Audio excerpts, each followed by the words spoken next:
Good evening students. ನನ್ನ ಹೆಸರು ಶಿವಕುಮಾರ್ ಸೂರ್ಯವಂಶಿ. ನಿನ್ನೆ ನಾವು ಅಧ್ಯಾಯ 18 ಸ್ವಾತಂತ್ರ್ಯ ಸಂಗ್ರಾಮದ ವಿಷಯದ ಬಗ್ಗೆ ನಾವು ನಿನ್ನೆಲಿಂದ ಅಭ್ಯಾಸ ಮಾಡ್ತಾ ಇದ್ದೀವಿ.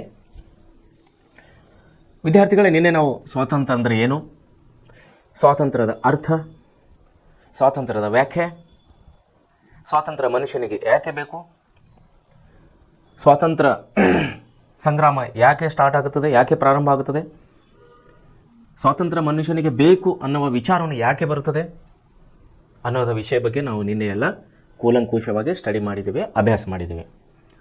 ಸೊ ಅದೇ ವಿಷಯವನ್ನು ನಾವು ಇವತ್ತು ಭಾರತ ಸ್ವಾತಂತ್ರ್ಯದ ವಿಷಯವಾಗಿ ನಾವು ಅಭ್ಯಾಸ ಮಾಡ್ತಾ ಇದ್ದೇವೆ. ಪೂರ್ವಕವಾಗಿ ಅಂದರೆ ನಾವು ಕಳೆದ ಅಭ್ಯಾಸದಲ್ಲಿ 1857ರ ಪ್ರಥಮ ಸ್ವಾತಂತ್ರ್ಯ ಸಂಗ್ರಾಮದ ವಿಷಯವಾಗಿ ನಾವು ಅಭ್ಯಾಸ ಮಾಡಿದ್ದೀವಿ. ಈಗ ನಾವು ಪೂರ್ಣ ಪ್ರಮಾಣದ ಸ್ವಾತಂತ್ರ್ಯದ ವಿಷಯವಾಗಿ ಅಂದರೆ ಸ್ವಾತಂತ್ರ್ಯ ಸಂಗ್ರಾಮದ ವಿಷಯವಾಗಿ ನಾವು ನಿನ್ನೆಯಿಂದ ಅಭ್ಯಾಸ ಮಾಡ್ತಿದ್ದೆ. ಅದರಲ್ಲಿ ಬರುವುದು ಮೊದಲನೇ ಹಂತ ಅಂದರೆ ಮಂದಗಾಮಿಗಳು ಅನ್ನೋ ವಿಷಯ ಬಗ್ಗೆ ನಾವು ಅಭ್ಯಾಸ ಮಾಡೋರಾಗಿದ್ದೇವೆ. ಸೊ ವಿದ್ಯಾರ್ಥಿಗಳೇ, ಏನಿದು 1885ರಿಂದ 1905ರವರೆಗೆ ಮಂದಗಾಮಿಗಳ ಸಮಯ ಅಂತೇಳಿ ನಾವು ಕರೆಯೋರಾಗಿದ್ದೇವೆ, ಮಂದಗಾಮಿಗಳ ಯುಗ ಅಂತೇಳಿ ನಾವು ಕರೆಯೋರಾಗಿದ್ದೇವೆ. ಭಾರತ ದೇಶಕ್ಕೆ ಸ್ವಾತಂತ್ರ್ಯ ತಂದುಕೊಟ್ಟ ಅನೇಕ ಮಹನೀಯರಲ್ಲಿ ನಾವು ಮಂದಗಾಮಿಗಳು ಮತ್ತು ತೀವ್ರಗಾಮಿಗಳು ಅನ್ನುವಂಥ ಒಂದು ಬಣಗಳ ಬಗ್ಗೆ ನಾವು ಅಭ್ಯಾಸ ಮಾಡುವರಾಗಿದ್ದೇವೆ. ಒಂದು ಮಂದಗಾಮಿ, ಎರಡನೇದು ತೀವ್ರಗಾಮಿ, ಆಮೇಲೆ ತಟಸ್ಥರು ಅಂತೇಳಿ ಇನ್ನೊಂದು ಬರುತ್ತದೋ ಅದ್ರ ಬಗ್ಗೆ ನಾನು ನಿಮಗೆ ತಿಳಿಸ್ತೀನಿ. ಇವತ್ತಿನ ದಿವಸ ನಾವು ಮಂದಗಾಮಿಗಳ ನಾಯಕರ ಬಗ್ಗೆ, ಸ್ವಾತಂತ್ರ್ಯ ಚಳವಳಿಯಲ್ಲಿ ಭಾಗವಹಿಸಿದಂಥ ಮಂದಗಾಮಿಗಳ ನಾಯಕರುಗಳ ಬಗ್ಗೆ ನಾವು ಇವತ್ತು ಅಭ್ಯಾಸ ಮಾಡುವರಾಗಿದ್ದೇವೆ. ಅದು ಎಲ್ಲಿಂದ ಎಲ್ಲಿವರೆಗೆ ಸ್ಟಾರ್ಟ್ ಆಗುತ್ತೆ ಅಂದರೆ 1885ರಿಂದ ಪ್ರಾರಂಭವಾಗಿ 1905ರವರೆಗೆ ಈ ಅವಧಿ ಏನು ಸ್ವಾತಂತ್ರ್ಯ ಚಳವಳಿ ಅವಧಿ ಇದೆ, ಇದಕ್ಕೆ ನಾವು ಮೊದಲನೇ ಹಂತ ಅಥವಾ ಮಂದಗಾಮಿಗಳ ಯುಗ ಅಂತೇಳಿ ನಾವು ಕರೆಯೋರಾಗಿದ್ದೇವೆ. ಸೊ ಇದ್ರ ವಿಷಯದಾಗಿ ಈಗ ನಾವು ಏನು ನೋಡೋರಾಗಿತ್ತು, ಸಾಂಪ್ರದಾಯಿಕವಾಗಿ ಭಾರತೀಯ ರಾಷ್ಟ್ರೀಯ ಕಾಂಗ್ರೆಸ್ನ ಪ್ರಾರಂಭದ 20 ವರ್ಷಗಳನ್ನು ಮಂದಗಾಮಿ ಯುಗ ಅಂತೇಳಿ ನಾವು ಕರೆಯೋರಾಗಿದ್ದೇವೆ. ನಾವು ನಿನ್ನೆ ನೋಡಿದ ಹಾಗೆ ಏನಾಗಿತ್ತು ರೀ, 1885ರಲ್ಲಿ ಭಾರತೀಯ ರಾಷ್ಟ್ರೀಯ ಕಾಂಗ್ರೆಸ್ಸನ್ನು ಪ್ರಾರಂಭ ಆಗಿತ್ತು, ನ್ಯಾಷನಲ್ ಕಾಂಗ್ರೆಸ್ ಆಫ್ ಇಂಡಿಯಾ ಅಂತೇಳಿ ನಾವು ನಿನ್ನೆ ಸ್ಟಡಿ ಮಾಡಿದ್ದೇವೆ. ಈ ವಿಷಯ ಬಗ್ಗೆ ನ್ಯಾಷನಲ್ ಕಾಂಗ್ರೆಸ್ ಆಫ್ ಇಂಡಿಯಾ ಅಥವಾ ಭಾರತೀಯ ರಾಷ್ಟ್ರೀಯ ಕಾಂಗ್ರೆಸ್ ಬಗ್ಗೆ ನಾವು ನಿನ್ನೆ ಅಭ್ಯಾಸ ಮಾಡಿದ್ದೇವೆ. ಸೊ ಏನಾಗಿತ್ತು ಅಂದರೆ ಇಲ್ಲಿ ನಿನ್ನೆ ನಾವು ನೋಡಿದ ಹಾಗೆ ಸಾಂಪ್ರದಾಯಿಕವಾಗಿ ಭಾರತೀಯ ರಾಷ್ಟ್ರೀಯ ಕಾಂಗ್ರೆಸ್ನ ಪ್ರಾರಂಭದ 20 ವರ್ಷಗಳು ಅಂದರೆ 1885ರಿಂದ ಮುಂದೆ 10 ವರ್ಷ ತಗೊಂಡು 1895, ಮುಂದೆ ಇನ್ನೂ 10 ವರ್ಷ ನಾವು ಕುಂದಿರಿಸಿದಾಗ ಏನಾಗ್ತದೆ ಅಂದರೆ 1905ರವರೆಗೆ, ಅಂದರೆ 1885ರಿಂದ 1905ರವರೆಗೆ ಈ ಏನು ಸಮಯ ಇದೆ ಇದಕ್ಕೆ ನಾವು ಮಂದಗಾಮಿಗಳ ಸಮಯ ಅಥವಾ ಮೊದಲನೇ ಹಂತ, ಸ್ವಾತಂತ್ರ್ಯ ಸಂಗ್ರಾಮದ ಮೊದಲನೇ ಹಂತ ಅಂಥೇಳಿ ನಾವು ಕರೆಯೋರಾಗಿದ್ದೇವೆ. ಸೊ ಈ 1885ರ ನ್ಯಾಷನಲ್ ಕಾಂಗ್ರೆಸ್ ಆಫ್ ಇಂಡಿಯಾ ಅಂದರೆ ಭಾರತೀಯ ರಾಷ್ಟ್ರೀಯ ಕಾಂಗ್ರೆಸ್ ಏನು ಪ್ರಾರಂಭ ಆಯಿತು, ಇದರ ಪ್ರಾರಂಭದ 20 ವರ್ಷಗಳನ್ನು ನಾವು ಮಂದಗಾಮಿಗಳ ಯುಗ ಅಂಥೇಳಿ ನಾವು ಕರೆಯುವ. ಅಂದರೆ ಈ ಸಮಯದಲ್ಲಿ ಮಂದಗಾಮಿಗಳು ಅಂದರೆ ಈ ಕಡೆ ತೀವ್ರಗಾಮಿಗಳು ಆಗೋದಿಲ್ಲ, ಈ ಕಡೆ ಸಣ್ಣ ಮಕ್ಕಳು ಕೂಡ ಆಗೋದಿಲ್ಲ. ಆ ಮಧ್ಯದ ಏನು ಯುಗ ಇದೆ ಅಂದರೆ ಈ ಕಡೆ ತೀವ್ರಗಾಮಿಗಳು ಅವರು ಇರೋದಿಲ್ಲ, ಈ ಕಡೆ ಸಣ್ಣ ಮಕ್ಕಳು ಕೂಡ ಇರೋದಿಲ್ಲ, ಅವುಗಳನ್ನು ನಾವು ಮಂದಗಾಮಿ ಅಂತೇಳಿ ನಾವು ಕರೆಯೋರಾಗಿದ್ದೇವೆ. ಅಂದರೆ ಈ ಕಡೆ ಚಿಕ್ಕ ಮಕ್ಕಳು ಇರಲಿಲ್ಲ, ಈ ಕಡೆ ಯುವಕರು ಕೂಡ ಇಲ್ಲ. ಆಲ್ಮೋಸ್ಟ್ ನಾವು ವಯಸ್ಸಾದವರು ಅಂದ್ರೆ 55-60 ಈ ವಯಸ್ಸಿನ ಏನು ನಾಯಕರು, 55-60 ಮೇಲಿನ ವಯಸ್ಸಿನ ನಾಯಕರು ಏನು ನಮ್ಮ ಸ್ವಾತಂತ್ರ್ಯ ಚಳವಳಿಯಲ್ಲಿ ಭಾಗವಹಿಸಿದವರು, ಅವ್ರುಗಳನ್ನು ನಾವು ಮಂದಗಾಮಿಗಳಂತೇಳಿ ಕರೆಯೋರಾಗಿದ್ದೇವೆ. ಮಂದಗಾಮಿಗಳಂದ್ರೆ ಏನು, ಮೊದಲನೇದಾಗ ನಾವು ಇದು ತಿಳ್ಕೋಣ. ಮಂದಗಾಮಿಗಳಂದ್ರೆ ಜಗಳ ಆಡೋದು ಬೇಡ, ಹೊಡೆಯೋದು ಬೇಡ, ನಾವು ಅವ್ರನ್ನ ಹೊಡೆಯೋದು ಬೇಡ, ಅವರು ನಮ್ಮನ್ನು ಹೊಡೆಯೋದು ಬೇಡ, ನಮ್ಮ ದೇಶ ಅವರು ಬಿಟ್ಟು ಹೋಗಲಿ, ನಮ್ಮ ಸ್ವಾತಂತ್ರ್ಯ ನಮಗೆ ಕೊಳ್ಳಿ, ನಮ್ಮ ದೇಶ ನಮಗೆ ಬಿಟ್ಟು ಹೋಗಲಿ, ಅವ್ರ ದೇಶಕ್ಕೆ ಅವ್ರು ಹೋಗಲಿ ಅನ್ನುವಂಥ ಏನು ಮನೋಭಾವನೆ, ಈ ಒಂದು ಮನೋಭಾವನೆ ಇದೆಯಲ್ಲ, ಇವರಿಗೆ ನಾವು ಮಂದಗಾಮಿ ಅಂತೇಳಿ ಕರೆಯೋರಾಗಿದ್ದೇವೆ. ತೀವ್ರಗಾಮಿಗಳಂದ್ರೆ ಯಾರು, ಎರಡು ಹೊಡೆಯೋರು ಮತ್ತು ಎರಡು ಹೊಡೆಸ್ಕೊಳ್ಳೋರು. ಎರಡು ಹೊಡೆಯೋರು ಅಥವಾ ಹೊಡೆಸ್ಕೊಳ್ಳೋರು ಇರ್ತಾರಲ್ಲ, ಅವ್ರಿಗೆ ನಾವು ತೀವ್ರಗಾಮಿಗಳು ಅಂತೇಳಿ ಕರಿತೀವಿ. ಮಂದಗಾಮಿಗಳಂದ್ರೆ ಏನಂದರೆ ಒಂದು ಸಮಸ್ಯೆ ಇದೆ ಅಂದ್ಕೋರೆ, ಈಗ ನಮ್ಮ ಸ್ವಾತಂತ್ರ್ಯ ಚಳವಳಿ ಇದು ಒಂದು ಸಮಸ್ಯೆನೇ, ಭಾರತ ಮತ್ತು ಬ್ರಿಟಿಷ್ ಮಧ್ಯಗಳ ಇದ್ದಂತಹ ಒಂದು ಸಮಸ್ಯೆನೇ ಇದು ಕೂಡ. ಇದನ್ನು ನಾವೇನು ಕರೀತೇವೆ, ಇದನ್ನು ನಾವು ಇದಕ್ಕೆ ಸಮಸ್ಯೆ ಅಂತ ಏನು ಕರಿತೀವಲ್ಲ, ಈ ಸಮಸ್ಯೆ ಬಗೆಹರಿಸ್ಕೊಳ್ಳೋಕ್ಕೆ ಜಗಳ ಆಗೋದು ಬೇಡ, ಯಾರೂ ಸಾಯೋದು ಬೇಡ, ಅವರು ನಮ್ಮ ದೇಶದಲ್ಲಿ ಇರೋದು ಬೇಡ, ನಮಗೆ ಸ್ವಾತಂತ್ರ್ಯ ಸಿಗಲಿ, ಅಂದರೆ ಜಗಳ ಆಗೋಲ್ದೇನೆ ನಮಗೆ ಸ್ವಾತಂತ್ರ್ಯ ಸಿಗಲಿ ಏನು ಅಂಥೇಳಿ ನೀವು ಚಿಂತನೆ ಮಾಡ್ತಾ ಇದ್ದಾರಲ್ಲ ಅವರಿಗೆ ನಾವು ಮಂದಗಾಮಿಗಳಂತೇಳಿ ಕರೆಯೋರಾಗಿದ್ದೇವೆ. ನೋಡ್ರಿ, ಈ ಮಂದಗಾಮಿಗಳಲ್ಲಿ ಯಾರ್ಯಾರು ಬರ್ತಾರೆ ಅಂದರೆ ಎಂ ಜಿ ರಾನಡೆ ಅವರು ಬರ್ತಾ ಇದ್ದಾರೆ, ಸುರೇಂದ್ರನಾಥ್ ಬ್ಯಾನರ್ಜಿ ಅವರು ಬರ್ತಾ ಇದ್ದಾರೆ, ದಾದಾಭಾಯಿ ನವರೋಜಿ ಅವರು ಬರ್ತಾ ಇದ್ದಾರೆ, ಮತ್ತು ಗೋಪಾಲ್ ಕೃಷ್ಣ ಗೋಖಲೆ ಅವರು. ಇವರುಗಳನ್ನು ಪ್ರಮುಖವಾಗಿ ನಾವು ಗುರುತಿಸಬಹುದು. ಯಾರ್ಯಾರಿ ಇಲ್ಲಿ 4 ಜನರನ್ನು ನಾವು ಇಲ್ಲಿ ಪ್ರಮುಖವಾಗಿ ಮಂದಗಾಮಿಗಳಂತ ಕರಿತಾ ಇದ್ದೇವೆ. ಒಂದು ಎಂ ಜಿ ರಾನಡೆ ಅವರು, ಆಮೇಲೆ ಸುರೇಂದ್ರನಾಥ್ ಬ್ಯಾನರ್ಜಿ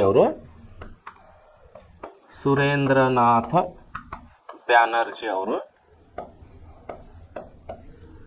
ಆಮೇಲೆ ದಾದಾಭಾಯಿ ನವರೋಜಿ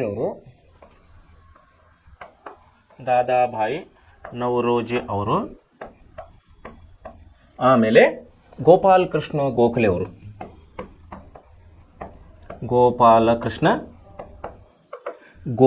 ಅವರು. ಇವರೆಲ್ಲರೂ ನಾವು ಏನು ಕರೆಯೋರಾಗಿದ್ದೇವೆ ಅಂದರೆ ಮಂದಗಾಮಿಗಳು ಅಂಥೇಳಿ ನಾವು ಕರೆಯೋರಾಗಿದ್ದೇವೆ. ಏನಂತ ಕರೆಯೋದು ಇವರಿಗೆ? ಮಂದಗಾಮಿಗಳು ಅಂತೇಳಿ ನಾವು ಇವರಿಗೆ ಕರೆಯೋರಾಗಿದ್ದೇವೆ. ಬ್ರಿಟಿಷ್ ಆಳ್ವಿಕೆ ಮತ್ತು ನ್ಯಾಯಪರತೆಯಲ್ಲಿ ನಂಬಿಕೆ ಇಟ್ಟಿದ್ದರು. ನೋಡ್ರಿ, ಏನು ನಂಬಿಕೆ ಇಟ್ಟಿದ್ರು ಇವರು? ಬ್ರಿಟಿಷ ಪರತೆ ಅಂದ್ರೆ ಇಲ್ಲಿ ಬ್ರಿಟಿಷರು ಬೇಕು ಅವರಿಗೆ. ನೋಡ್ರಿ ಏನಿಟ್ಟಿದರು? ನ್ಯಾಯಪರತೆಯಲ್ಲಿ, ಬ್ರಿಟಿಷ್ ಆಳ್ವಿಕೆಯ ಮತ್ತು ನ್ಯಾಯಪರತೆಯಲ್ಲಿ ನಂಬಿಕೆ ಇಟ್ಟಿದ್ದವರು. ಸಾಂವಿಧಾನಿಕ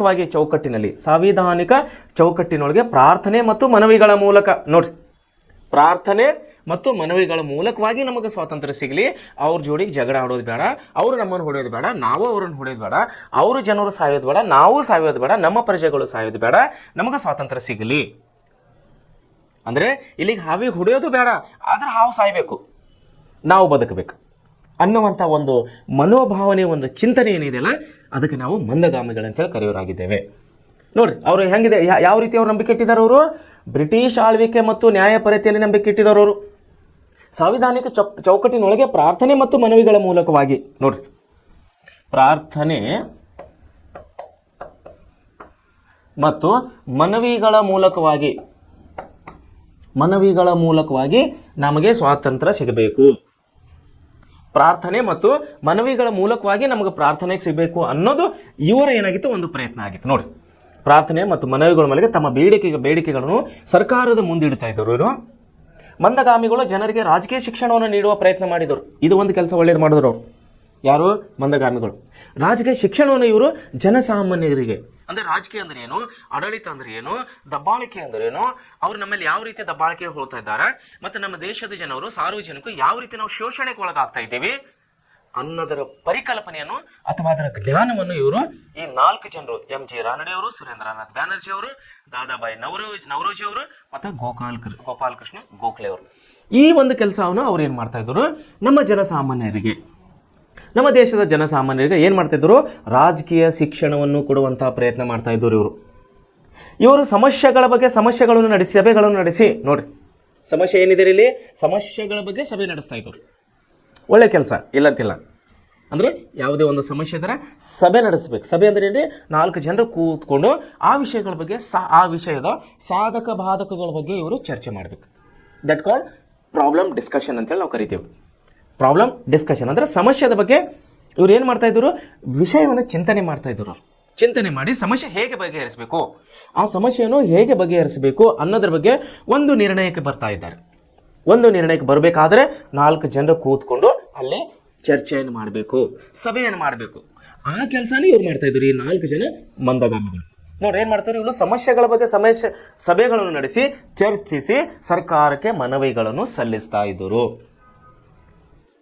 ಈ 4 ಜನರು ಏನು ಮಾಡ್ತಾ ಇದ್ರು? ಸಮಸ್ಯೆ ಬಗ್ಗೆ ಸಭೆ ನಡೆಸ್ತಾ ಇದ್ರು. ಕರೆಕ್ಟ್, ಸಮಸ್ಯೆ ಇದ್ದೇ ಇರ್ತದೆ.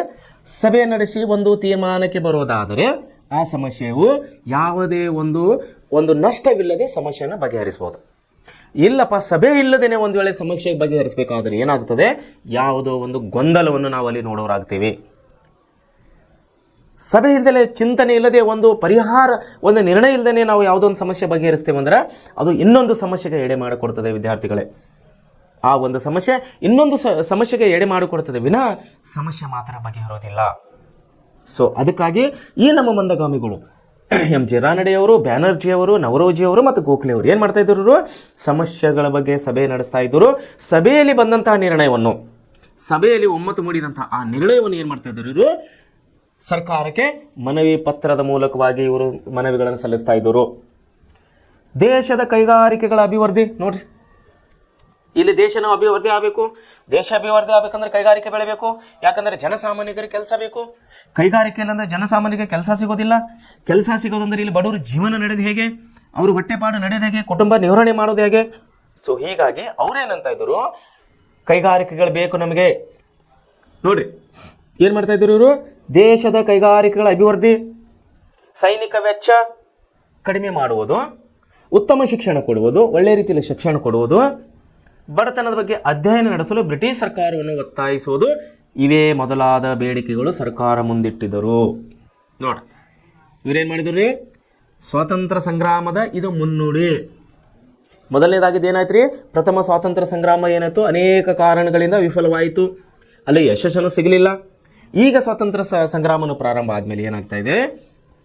ಮೊದಲನೇದು ಅಂದರೆ ಭಾರತೀಯ ರಾಷ್ಟ್ರೀಯ ಕಾಂಗ್ರೆಸ್ ಅನ್ನು ಪ್ರಾರಂಭ ಆದಂಥ ಮೊದಲ 20 ವರ್ಷಗಳು ಇಲ್ಲಿ ಚಿಂತನೆ ನಡೀತಾ ಇದೆ, ಚಿಂತನ ಸಭೆಗಳು ನಡೀತಾ ಇದೆ. ಯಾಕಂದರೆ ಬ್ರಿಟಿಷರು ಏನಿದ್ದಾರೆ ತುಂಬ ಸ್ಟ್ರಾಂಗ್ ಇದ್ದಾರೆ. ಇಲ್ಲಿ ಅವ್ರ ಹತ್ರ ಶಸ್ತ್ರಾಸ್ತ್ರಗಳಿವೆ, ಅವ್ರ ಹತ್ರ ಆಧುನಿಕ ಶಸ್ತ್ರಾಸ್ತ್ರಗಳಿದೆ, ಅವ್ರ ಹತ್ರ ಸುಸಜ್ಜಿತವಾದಂಥ ಶಸ್ತ್ರಾಸ್ತ್ರಗಳಿವೆ ಬ್ರಿಟಿಷರ ಹತ್ರ. ಆದರೆ ನಮ್ಮ ದೇಶದ ಸೈನಿಕ ಹತ್ರ ಯಾವುದೇ ಸುಸಜ್ಜಿತವಾದ ಶಸ್ತ್ರಾಸ್ತ್ರಗಳಿಲ್ಲ. ಅದೇ ಕೊಡ್ಲಿ, ಅದೇ ಬಡಿಗೆ, ಅದೇ ಚೂರಿ, ಅದೇ ತಲವಾರ್ ಇದೆ ಬಿಟ್ಟರೆ ಇವ್ರ ಹತ್ರ ಯಾವುದೇ ಬಂದೂಕು ಬಾರುದುಗಳು ಯಾವುದೂ ಇಲ್ಲ. ಆದರೆ ಅವ್ರ ಹತ್ರ ಸುಧಾರಿತವಾದಂತಹ ಯಾವುದ್ರಿ ಅದು ಬಂದೂಕಿನ ಹೆಸರು? ಇದು ರಾಯಲ್ ಎನ್ಫೀಲ್ಡ್ ಅಂತ ಹೇಳಿ. ರಾಯಲ್ ಎನ್ಫೀಲ್ಡ್ ಅನ್ನೋಂಥ ಒಂದು ಸುಧಾರಿತವಾದಂಥ ಬಂದೂಕು ಕೂಡ ಇದೆ ಅವ್ರ ಹತ್ರ. ಅದೇ ನಮ್ಮ ಸಾರ್ವಜನಿಕರಲ್ಲಿ, ನಮ್ಮ ದೇಶದ ನಾಗರಿಕರಲ್ಲಿ ಯಾವುದೇ ರೀತಿ ಬಂದೂಕಿಲ್ಲ. ಇವ್ರು ಏನಾದರೂ ತಲವಾರು ಬರ್ಚಿ ತಗೊಂಡು ಹೊಡಿಲಕ್ಕೆ ಹೋಗಬೇಕು, ಬಡಿಗೆ ತಗೊಂಡು ಹೊಡಬೇಕು ವಿನಾ ಇವ್ರ ಹತ್ರ ಯಾವುದೇ ಬಂದೂಕಿಲ್ಲ. ಸೊ ಇವರೇನು ಅರಿತಿದ್ರು? ಇವರಂದ್ರೆ ಯಾರು? ಇವರು ಮಂದಗಾಮಿಗಳು ಏನು ಅರಿತಿದ್ರು ಅಂದರೆ, ಓಕೆ ಬ್ರಿಟಿಷ್ ಭಾರತ ಬಿಟ್ಟು ಹೋಗ್ಲಿ, ನಮಗೆ ಸ್ವಾತಂತ್ರ್ಯ ಬೇಕು, ಅದಕ್ಕಿಂತ ಮುಂಚೆ ನಮಗೆ ಏನು ಬೇಕು? ಕೆಲಸಗಳು ಬೇಕು. ಕೆಲಸ ಬೇಕಂದ್ರೆ ಏನು ಬೇಕ್ರಿ? ಕೈಗಾರಿಕೆಗಳ ಅಭಿವೃದ್ಧಿ ಆಗಬೇಕು, ನಮ್ಮ ಜನಸಾಮಾನ್ಯರಿಗೆ ಕೆಲಸ ಬೇಕು, ಅವ್ರ ಮನೆ ನಡಿಬೇಕು, ಅವರು ಸಂಸಾರ ನಡಿಬೇಕು, ಅವ್ರ ಕುಟುಂಬ ನಿರ್ವಹಣೆ ಆಗಬೇಕಂದ್ರೆ ನಮ್ಮ ಜನಸಾಮಾನ್ಯರಿಗೆ ಕೆಲಸ ಬೇಕು. ಕೆಲಸ ಆಗಬೇಕಂದ್ರೆ ಏನು ಮಾಡಬೇಕು? ಕೈಗಾರಿಕೆಗಳ ಅಭಿವೃದ್ಧಿ ಆಗಬೇಕು ಅನ್ನುವಂಥ ಒಂದು ಮನೋಭಾವನೆಯನ್ನು ಇವ್ರ ಹತ್ರ ಮೂಡಿತು. ಇವ್ರ ಹತ್ರ ಮುಂದೇನಾಯಿತು? ಕೇವಲ ಕೈಗಾರಿಕೆ ಅಷ್ಟೇ ಅಲ್ಲ, ಸೈನಿಕ ವೆಚ್ಚ ಕಡಿಮೆ ಮಾಡಬೇಕು, ಆಮೇಲೆ ಉತ್ತಮ ಶಿಕ್ಷಣವನ್ನು ಕೊಡಬೇಕು ನಮ್ಮ ಸೈನಿಕರಿಗೆ. ಬಡತನದ ಬಗ್ಗೆ ಅಧ್ಯಯನ ನಡೆಸಲು ಬ್ರಿಟಿಷ್ ಸರ್ಕಾರವನ್ನು ಒತ್ತಾಯಿಸ್ತಾ ಇದ್ದಾರೆ ಇವರು. ರಾನಡೆಯವರು, ಬ್ಯಾನರ್ಜಿಯವರು, ನವರೋಜಿಯವರು ಮತ್ತು ಗೋಪಾಲಕೃಷ್ಣ ಗೋಖಲೆ ಅವರು ಮಂದಗಾಮಿಗಳು. ಆದರೂ ಕೂಡ ಇವರಿಗೆ ಚಿಂತೆ ಇದೆ, ನಮ್ಮ ದೇಶ ಸ್ವಾತಂತ್ರ್ಯ ಆಗಬೇಕು, ನಮ್ಮ ಬಡವರು ಉದ್ಧಾರ ಆಗಬೇಕು, ನಮ್ಮ ಬಡವರಿಗೂ ಮೇಲೆ ಏಳಬೇಕು, ನಮ್ಮ ಬಡವರು ಸುಧಾರಣೆ ಆಗಬೇಕು, ನಮ್ಮ ದೇಶದ ನಾಗರಿಕರು ಸುಧಾರಣೆ ಆಗಬೇಕು, ಇವರು ಮುಂದೆ ಬರಬೇಕು ಅನ್ನೋಂಥ ಮನೋಭಾವನೆ ಇದೆ. ಆದರೆ ಬ್ರಿಟಿಷರ ವಿರುದ್ಧವಾಗಿ ಎದುರು ನಿಂತು ಹೊಡೆದಾಡು ಕೊಡುವುದು ಇವರಿಗೆ ಅಷ್ಟು ಇಷ್ಟ ಇರಲಿಲ್ಲ. ಯಾಕೆ ಇಷ್ಟ ಇರಲಿಲ್ಲ ಅಂದರೆ, ಇವ್ರ ಹತ್ರ ಸಶಸ್ತ್ರವಾದಂಥ ಸುಸಜ್ಜಿತವಾದಂಥ ಶಸ್ತ್ರಾಸ್ತ್ರಗಳು ಇವ್ರ ಹತ್ರ ಇದ್ದಿಲ್ಲ. ಪಾರಂಪರಿಕವಾದ ಶಸ್ತ್ರಾಸ್ತ್ರಗಳು ಮಾತ್ರ ನಮ್ಮ ದೇಶದ ಸೈನಿಕರ ಹತ್ರ ಇದ್ದು ವಿನ ಸುಧಾರಿತವಾದಂಥ ಯಾವುದೇ ಶಸ್ತ್ರಾಸ್ತ್ರಗಳು ನಮ್ಮ ಹತ್ರ ಇದ್ದಿಲ್ಲ. ಸೊ ಇದನ್ನರಿತ ಈ ನಮ್ಮ ಮಂದಗಾಮಿಗಳು ಏನು ಮಾಡ್ತಾ ಇದ್ರು? ನೋಡಪ್ಪ, ನೀವು ಕೈಗಾರಿಕೆಯನ್ನು ಡೆವಲಪ್ ಮಾಡಿರಿ, ಸೈನಿಕ ವೆಚ್ಚಗಳನ್ನು ಕಡಿಮೆ ಮಾಡಿರಿ, ನಮ್ಮ ಮಕ್ಕಳಿಗೆ ಒಳ್ಳೆಯ ಶಿಕ್ಷಣನ ಕೊಡ್ರಿ, ಮತ್ತೇನು ಮಾಡಿರಿ? ಬಡತನ ಹೇಗೆ ನಿವಾರಣೆ ಮಾಡಬೇಕು ಅನ್ನೋದ್ರ ಬಗ್ಗೆ ನೀವು ಅಧ್ಯಯನ ಮಾಡಿರಿ ಅಂಥೇಳಿ ಈ 4 ಜನರು ಏನು ಮಾಡು ಸಭೆ ಸೇರಿ ಒಂದು ನಿರ್ಣಯವನ್ನು ಪಾಸ್ ಮಾಡಿ ಬ್ರಿಟಿಷ್ ಸರ್ಕಾರಕ್ಕೆ ಕೊಡ್ತಾ ಇದ್ದಾರೆ. ನೋಡಿ, ಅಧ್ಯಯನ ನಡೆಸಲು ಬ್ರಿಟಿಷ್ ಸರ್ಕಾರವನ್ನು ಒತ್ತಾಯಿಸುವುದು ಇವರ ಮೊದಲಾದ ಬೇಡಿಕೆಗಳು ಸರ್ಕಾರದ ಮುಂದಿಟ್ಟಿದ್ದರು. ಯಾವ ಸರ್ಕಾರದ ಮುಂದಿಟ್ಟಿದ್ದಾರೆ? ಕಾಂಗ್ರೆಸ್ನ, ಬಿಜೆಪಿನ? ಇಲ್ಲ, ಬ್ರಿಟಿಷ್ ಸರ್ಕಾರದ ಮುಂದೆ. ಏನಾಗಿತ್ತು? 1857 ಶಿಪಾಯಿ ದಂಗೆನ ಮುಂಚೆ ಏನಾಗಿತ್ತು? ಶಿಪಾಯಿ ದಂಗೆ ನಂತರ ಏನಾಯ್ತು ರೀ? ಬ್ರಿಟಿಷ್ ಈಸ್ಟ್ ಇಂಡಿಯಾ ಕಂಪನಿ ರದ್ದುಗೊಂಡಿತ್ತು. ಬ್ರಿಟಿಷ್ ಈಸ್ಟ್ ಇಂಡಿಯಾ ಕಂಪನಿ ಆಡಳಿತವು ಕೊನೆಗೊಂಡು ಏನಾಗಿತ್ತು? ಭಾರತದ ಆಡಳಿತವು ನೇರವಾಗಿ ಬ್ರಿಟಿಷ್ ರಾಣಿಯ ಅಧೀನಕ್ಕೆ ಹೋಗಿತ್ತು. ಬ್ರಿಟಿಷ್ ರಾಣಿಯ ಅಧೀನಕ್ಕೆ ಹೋದಾಗ ಏನಾಗಿತ್ತು? ಬ್ರಿಟಿಷ್ ಪಾರ್ಲಿಮೆಂಟ್ ಏನಾಗಿತ್ತು? ಭಾರತ ಸರ್ಕಾರ ಆಡಳಿತವನ್ನು ನೋಡಿಕೊಳ್ಳಕ್ಕೆ ಸೆಕ್ರೆಟರಿಯೇಟ್ ರೋಲ್ ಅಂತೇಳಿ, ಸೆಕ್ರೆಟರಿಯೇಟ್ ಅಡ್ಮಿನಿಸ್ಟ್ರೇಷನ್ ಅಂತೇಳಿ ಒಬ್ಬರನ್ನ ನೇಮಕ ಮಾಡಿದ್ರು, ಭಾರತೀಯ ಕಾರ್ಯದರ್ಶಿ ಅಂತೇಳಿ. ಸೊ ಭಾರತೀಯ ಕಾರ್ಯದರ್ಶಿಯ ಮೂಲಕವಾಗಿ ಅಲ್ಲಿ ಬ್ರಿಟನ್ನಿನ ರಾಣಿಯು ನಮ್ಮ ದೇಶಕ್ಕೆ ಎಂತಹ ಕಾನೂನುಗಳು ಬೇಕನ್ನೋದು ಅಲ್ಲಿ ಬ್ರಿಟಿಷ್ ಪಾರ್ಲಿಮೆಂಟ್ನಲ್ಲಿ ರಚನೆ ಆಗ್ತಾ ಇದ್ದವು. ಸೊ ಅದಕ್ಕಾಗಿ ಇವ್ರು ಏನು ಮಾಡಿದ್ರು? ಮಂದಗಾಮಿಗಳು ಏನು ಮಾಡಿದರು? ನಮ್ಮ ಬೇಡಿಕೆಗಳು ಇವೆ. ಏನಿದೆಪ್ಪ? ಒಂದು, ಕೈಗಾರಿಕಾ ಡೆವಲಪ್ಮೆಂಟ್ ಆಗಬೇಕು. ಎರಡನೇದು, ಸೈನಿಕರ ವೆಚ್ಚವನ್ನು ಕಡಿಮೆ ಆಗಬೇಕು, ನಮ್ಮ ಮಕ್ಕಳಿಗೆ ಒಳ್ಳೆ ರೀತಿ ಶಿಕ್ಷಣ ಸಿಗಬೇಕು, ನಮ್ಮ ದೇಶದ ಬಡತವನ್ನು ಹೋಗಬೇಕು. ಈ 4 ವಿಷಯಗಳ ಬಗ್ಗೆ ಇವರು ಸಭೆ ನಡೆಸಿ ಒಂದು ತೀರ್ಮಾನವನ್ನು ತಗೊಂಡು ಬ್ರಿಟಿಷ್ ಸರ್ಕಾರಕ್ಕೆ ಮನವಿಯನ್ನು ಸಲ್ಲಿಸ್ತಾ ಇದ್ದಾರೆ. ತಮ್ಮ ಬೇಡಿಕೆಗಳು ಇವೆ, ನಮ್ಮ ಬೇಡಿಕೆಗಳನ್ನು ಈಡೇರಿಸಿರಿ ಅಂತ ಹೇಳಿ ಬ್ರಿಟಿಷ್ ಸರ್ಕಾರಕ್ಕೆ ಇವರು ಸಲ್ಲಿಸ್ತಾ ಇದ್ದಾರೆ. ಇಲ್ಲಿ ನೋಡಿ ದಾದಾಭಾಯಿ ನವರೋಜಿ ಅವರು ಇದ್ದಾರೆ, ಆಮೇಲೆ ಗೋಪಾಲ್ ಕೃಷ್ಣ ಗೋಖಲೆ ಅವರು ಕೂಡ ಇಲ್ಲಿ ನಾವು ಚಿತ್ರದಲ್ಲಿ ಕಾಣ್ತಾ ಇದ್ದೀವಿ. ಇವರು ಮಂದಗಾಮಿಗಳ ಸಾಲಿನಲ್ಲಿ ಸೇರೋರಾಗಿದ್ದಾರೆ. ಇವರು ನಮ್ಮ ದೇಶ ಕಂಡ ಅಪ್ರತಿಮ ನಾಯಕರಲ್ಲಿ ಅಪ್ರತಿಮ ನಮ್ಮ ಒಂದು ಪ್ರಮುಖ ನಾಯಕರಲ್ಲಿ ಈ ಇಬ್ಬರನ್ನು ನಾವು ಕಾಣಬೇಕಾದರೆ ಇವರು ಮಂದಗಾಮಿಗಳ ಒಂದು ಗುಂಪಿನಲ್ಲಿ ಸೇರುವರಾಗಿದ್ದಾರೆ. ಮುಂದೆ ನಾವು ನೋಡಬೇಕಾದಾಗ ಭಾರತದಲ್ಲಿ ಬ್ರಿಟಿಷ್ ಆಳ್ವಿಕೆಯಿಂದಾದ ದುಷ್ಪರಿಣಾಮಗಳನ್ನು ಮೊಟ್ಟ ಮೊದಲನೇ ಬಾರಿಗೆ ಮಂದಗಾಮಿಗಳು ಕೂಲಂಕುಷವಾಗಿ ಅವಲೋಕಿಸುವ ಪ್ರಯತ್ನವನ್ನು ಮಾಡಿದರು. ನೋಡಿ ಏನಾಗ್ತಾ ಇದೆ, ಭಾರತದಲ್ಲಿ ಬ್ರಿಟಿಷ್ ಆಳ್ವಿಕೆಯಿಂದ ಪರಿಣಾಮಗಳು ಏನಾದವು ಅನ್ನೋದು ಮೊಟ್ಟ ಮೊದಲನೇ ಬಾರಿಗೆ ಮಂದಗಾಮಿಗಳು ಕೂಲಂಕುಷವಾಗಿ ಅವಲೋಕಿಸುವ ಇಲ್ಲಿ ಪ್ರಯತ್ನವನ್ನು ಮಾಡ್ತಾ ಇದ್ದಾರೆ. ಬ್ರಿಟಿಷ್ ಆಡಳಿತದಿಂದ ನಮ್ಮ ದೇಶದಲ್ಲಿ ಯಾವ ರೀತಿ ಪರಿಣಾಮ ಬೀರ್ತಾ ಇದೆ ಅನ್ನೋದು ಇವರು ಕುಂತು ಡಿಸ್ಕಷನ್ ಮಾಡ್ತಾ ಇದ್ದಾರೆ. ಯಾರ್ಯಾರು? ರಾನಡೆ ಅವರು, ಬ್ಯಾನರ್ಜಿ ಅವರು, ನವರೋಜಿ ಅವರು ಮತ್ತು ಗೋಪಾಲ್ ಕೃಷ್ಣ ಗೋಖಲೆ ಅವರು. ಯಾವ ಗುಂಪಿನವರು ಇವರು? ಮಂದಗಾಮಿಗಳ ಗುಂಪಿನವರು. ಇವರು ಕುಳಿತು ಏನು ಮಾಡ್ತಾ ಇದ್ದಾರೆ, ಭಾರತ ದೇಶದ ಮೇಲೆ ನಮ್ಮ ದೇಶದ ಮೇಲೆ ಆಗುವಂಥ ಪರಿಣಾಮಗಳು, ಬ್ರಿಟಿಷ್ ಆಡಳಿತ ಪರಿಣಾಮಗಳ ಬಗ್ಗೆ ಇವರು ಕೂಲಂಕುಷವಾಗಿ ಚರ್ಚೆ ಮಾಡ್ತಾ ಇದ್ದಾರೆ. ಭಾರತದ ಸಂಪತ್ತು ಯಾವ ರೀತಿ ಎಲ್ಲಿ ಇಂಗ್ಲೆಂಡಿಗೆ ಸೋರಿ ಹೋಗುತ್ತದೆ ಎಂಬುದನ್ನು ಅಂಕಿ ಅಂಶಗಳೊಂದಿಗೆ ಇವರು ವಿವರಿಸ್ತಾ ಇದ್ದಾರೆ. ನೋಡಿ, ಬ್ರಿಟಿಷ್ ಸರ್ಕಾರಕ್ಕೆ ಇವರು ಏನು ಕೇವಲ ಮನವಿ ಅಷ್ಟೇ ಕೊಟ್ಟಿಲ್ಲ. ಇವರು ಕೇವಲ ಸಭೆ ನಡೆಸಿ ತೀರ್ಮಾನ ತಗೊಂಡು 4 ಬೇಡಿಕೆಗಳು ಇಟ್ಟಿದ್ದಾರೆ. ಏನೇನೋ ಒಂದು, ಕೈಗಾರಿಕೆ ಡೆವಲಪ್ಮೆಂಟ್ ಆಗಬೇಕು, ಸೈನಿಕ ವೆಚ್ಚಗಳನ್ನು ತೆಗಬೇಕು, ನಮ್ಮ ಮಕ್ಕಳಿಗೆ ಒಳ್ಳೆ ರೀತಿ ಶಿಕ್ಷಣ ಸಿಗಬೇಕು, ನಮ್ಮ ದೇಶದ ಬಡತನವನ್ನು ಹೋಗಬೇಕು. ಈ 4 ಅಂಶಗಳ ಜೊತೆಗೆ ಅವರೇನು ಮಾಡ್ತಾ ಇದ್ದಾರೆ, ಬ್ರಿಟಿಷ್ ಆಡಳಿತದ ಪರಿಣಾಮಗಳು ನಮ್ಮ ದೇಶದ ಮೇಲೆ ಯಾವ ರೀತಿ ಬೀರ್ತಾ ಇದೆ ಅನ್ನೋದ್ರ ಬಗ್ಗೆ ಕೂಲಂಕುಷವಾಗಿ ಇವರು ಸ್ಟಡಿ ಮಾಡ್ತಾ ಇದ್ದಾರೆ, ಅಭ್ಯಾಸ ಮಾಡ್ತಾ ಇದ್ದಾರೆ. ಅದರ ಬದಲಾಗಿ ಇನ್ನೊಂದು ವಿಚಾರ ಏನು ಮಾಡ್ತಾ ಇದ್ದಾರೆ ಇವರು, ನಮ್ಮ ದೇಶದ ಸಂಪತ್ತು, ಭಾರತ ದೇಶದ ಸಂಪತ್ತು ಯಾವ ರೀತಿಯಾಗಿ ಇಂಗ್ಲೆಂಡ್ ದೇಶಕ್ಕೆ ಹರಿದು ಹೋಗ್ತಾ ಇದೆ, ನಮ್ಮ ದೇಶದ ಸಂಪತ್ತನ್ನು ಯಾವ ರೀತಿ ಅವರು ಕೊಳ್ಳೆ ಹೊಡಿತಾ ಇದ್ದಾರೆ, ಯಾವ ರೀತಿ ನಮ್ಮ ದೇಶದ ಸಂಪತ್ತನ್ನು ದೋಚಿಕೊಂಡು ಅವರ ತಾಯ್ನಾಡಿಗೆ ಹೋಗ್ತಾ ಇದ್ದಾರೆ ಅನ್ನೋದ್ರ ಬಗ್ಗೆ ಸವಿವರವಾದ ವಿವರಣೆಗಳ ಅಂಕಿ ಅಂಶಗಳನ್ನೇ ಕೊಡ್ತಾ ಇದ್ದಾರೆ ಇವರು. ಅಂಕಿ ಅಂಶಗಳಂದ್ರೆ ಯಾವಾಗ ಯಾರ್ಯಾರು ಎಷ್ಟೆಷ್ಟು ಸಂಪತ್ತನ್ನು ನಮ್ಮ ದೇಶದಿಂದ ದೋಚಿಕೊಂಡು ಹೋಗಿದ್ದಾರೆ ಅನ್ನೋದರ ಅಂಕಿ ಅಂಶವನ್ನು ಇವರು ಬ್ರಿಟಿಷ್ ಸರ್ಕಾರಕ್ಕೆ ಮನವಿ ಕೊಡ್ತಾ ಇದ್ದಾರೆ. ಯಾರು? ಮಂದಗಾಮಿಗಳು. ಸೊ ಈ ರೀತಿಯಾಗಿ ನಮಗೆ ಸ್ವಾತಂತ್ರ್ಯ ಬೇಕಂತ ಇವರು ಡೈರೆಕ್ಟ್ ಹೋಗಿ ಕೊಡ್ಲಿ ಬಡಿಗೆ ತೊಗೊಂಡು ಇರ್ತಾ ಇಲ್ಲ ಬ್ರಿಟಿಷರು ಎದುರಾಗಿ. ಇವ್ರು ಹೇಳ್ತಾ ಇದ್ದಾರೆ, ನೋಡ್ರಿ ನೀವು ಈ ರೀತಿ ದೋಚನೆ ಮಾಡ್ತಾ ಇದ್ದೀರಿ, ನಮ್ಮ ದೇಶವನ್ನು ಕೊಳ್ಳೆ ಹೊಡಿತಾ ಇದ್ದೀರಿ. ನೀವು ಇಂಡೈರೆಕ್ಟ್ ಆಗಿ ಹೇಳ್ತಾರೆ, ನೀವು ನಮ್ಮ ದೇಶ ಬಿಟ್ಟು ಹೋಗ್ರಿ. ಇಂಡೈರೆಕ್ಟ್ ಆಗಿ ಹೇಳ್ತಾ ಇದ್ದಾರೆ, ನಮ್ಮ ದೇಶವನ್ನು ಬಿಟ್ಟು ಹೋಗ್ರಿ, ನಮಗೆ ಸ್ವಾತಂತ್ರ್ಯವನ್ನು ಕೊಡ್ರಿ. ಬಟ್ ಇವರು ನೇರವಾಗಿ ಹೇಳ್ತಾ ಇಲ್ಲ, ಇವರು ಅನೇರವಾಗಿ ಅಂದ್ರೆ ಪ್ರತ್ಯಕ್ಷವಾಗಿ ಹೇಳ್ತಾ ಇಲ್ಲ, ಪರೋಕ್ಷವಾಗಿ ಹೇಳ್ತಾ ಇದ್ದಾರೆ. ಗೋಡೆ ಹಿಂದ್ಗಡೆ ನಿಂತು ಹೇಳ್ತಾ ಇದ್ದಾರೆ. ಇವರು ಜಗಳ ಆಡ್ತಾ ಇಲ್ಲ, ರಕ್ತ ಕೊಲೆ ಪಾತವನ್ನು ಮಾಡ್ತಾ ಇಲ್ಲ. ಇವ್ರು ಏನ್ ಹೇಳ್ತಾ ಇದ್ದಾರೆ, ನೋಡ್ರಿ ನಮಗೆ ಉದ್ಯೋಗ ಕೊಡ್ರಿ, ಕೈಗಾರಿಕಾ ಡೆವಲಪ್ ಮಾಡ್ರಿ, ನಮ್ಮ ದೇಶದ ಬಡತನವನ್ನು ದೂರ ಮಾಡ್ರಿ, ನಮ್ಮ ಮಕ್ಕಳಿಗೆ ಒಳ್ಳೆ ಶಿಕ್ಷಣವನ್ನು ಕೊಡ್ರಿ, ಸೈನಿಕ ವೆಚ್ಚಗಳನ್ನು ತಗಲಿಸ್ರಿ. ನಿಮ್ಮ ಆಡಳಿತದ ನಮ್ಮ ದೇಶದ ಮೇಲೆ ಈ ರೀತಿ ಪರಿಣಾಮ ಬೀರ್ತಾ ಇದೆ, ಕೆಟ್ಟ ಪರಿಣಾಮ ಬೀರ್ತಾ ಇದ್ದಾವೆ, ಮತ್ತು ನಿಮ್ಮ ಅಧಿಕಾರಿಗಳು ಈ ಒಂದು ಅಂಕಿ ಸಂಖ್ಯೆಗಳ ಮೂಲಕವಾಗಿ ನಮ್ಮ ದೇಶದ ಸಂಪತ್ತನ್ನು ದೋಚಿಕೊಂಡು ಹೋಗ್ತಾ ಇದ್ದಾರೆ. ಈ 6 ಅಂಶಗಳನ್ನು ಬ್ರಿಟಿಷ್ ಸರ್ಕಾರದ ಮುಂದೆ ಇವರು ಮನವಿ ಮಾಡ್ತಾ ಇದ್ದಾರೆ ಮಂದಗಾಮಿಗಳು.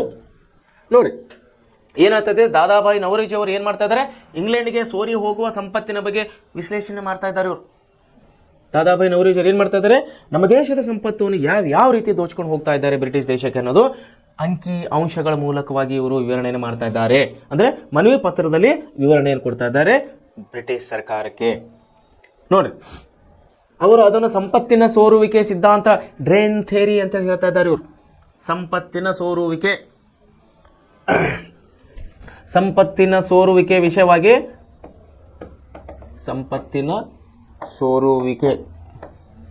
ಸಂಪತ್ತಿನ ಸೋರಿಕೆ ವಿಷಯವಾಗಿ ಏನ್ ಹೇಳ್ತಾ ಇರೋದು, ಡ್ರೇನ್ ಥಿಯರಿ, ಒಂದು ಥಿಯರಿಯನ್ನು ಸಂಪತ್ತಿನ ಸಿದ್ಧಾಂತದ ಮೂಲಕವಾಗಿ ಇವರು ಹೇಳ್ತಾರೆ ಬ್ರಿಟಿಷ್ ಸರ್ಕಾರಕ್ಕೆ ಒಂದು ಮನವಿ ಕೊಡ್ತಾ ಇದ್ದಾರೆ. ದೇಶದ ಸಂಪತ್ತು ನೋಡಿ, ಆಮದನ್ನು ಹೆಚ್ಚಿಸಿ ರಫ್ತನ್ನು ಕಡಿಮೆ ಮಾಡಿದ್ದರಿಂದ ಪ್ರತಿಕೂಲ ಸಂದಾಯ ಉಂಟಾಗಿ ದೇಶದ ಸಂಪತ್ತು ಇಂಗ್ಲೆಂಡ್ಗೆ ಹರಿಯಲು ಕಾರಣವಾಯಿತು ಎಂದು ಅವರು ಪ್ರತಿಪಾದನೆ ಮಾಡ್ತಾ ಇದ್ದಾರೆ. ಏನ್ ಮಾಡ್ತಾ ಇದ್ರು, ಆಮದನ್ನು ಹೆಚ್ಚಿಗೆ ಮಾಡ್ತಾ ಇದ್ದಾರೆ. ಯಾರು? ಬ್ರಿಟಿಷರು. ಬೇರೆ ಅವ್ರ ದೇಶದಲ್ಲಿ ತಯಾರಾದಂಥ ವಸ್ತುಗಳನ್ನು ನಮ್ಮ ದೇಶಕ್ಕೆ ತರ್ತಾ ಇದ್ದಾರೆ. ಸೊ ಏನ್ ಮಾಡ್ಬೇಕು, ನಮ್ಮ ದೇಶದ ಜನರು ಏನ್ ಮಾಡ್ಬೇಕೀಗ, ಆ ವಸ್ತುಗಳನ್ನು ಬಳಕೆ ಮಾಡ್ಬೇಕು ಇವರು. ಉದಾಹರಣೆಗೆ ಕೋಲ್ಗೇಟ್ ಪೇಸ್ಟ್ ಎಲ್ಲಿಂದ ಬರ್ತಾರೆ, ಇದು ನಮ್ಮ ದೇಶದ, ಇದು ಕೋಲ್ಗೇಟ್ ಪೇಸ್ಟ್. ಡರ್ಮಿಕೋಲ್ ಪೌಡರ್ ಇದು ನಮ್ಮದೇ. ನಮ್ಮ ದೇಶದ ಪ್ರಾಡಕ್ಟ್ ಇದು ಇಲ್ಲ, ಇದು ಬ್ರಿಟಿಷ್ ದೇಶದ product. Harpic, Lysol, Dettol antiseptic liquid. Dettol liquid ಹೆಸರು ಕೇಳಿರ ತಾವು?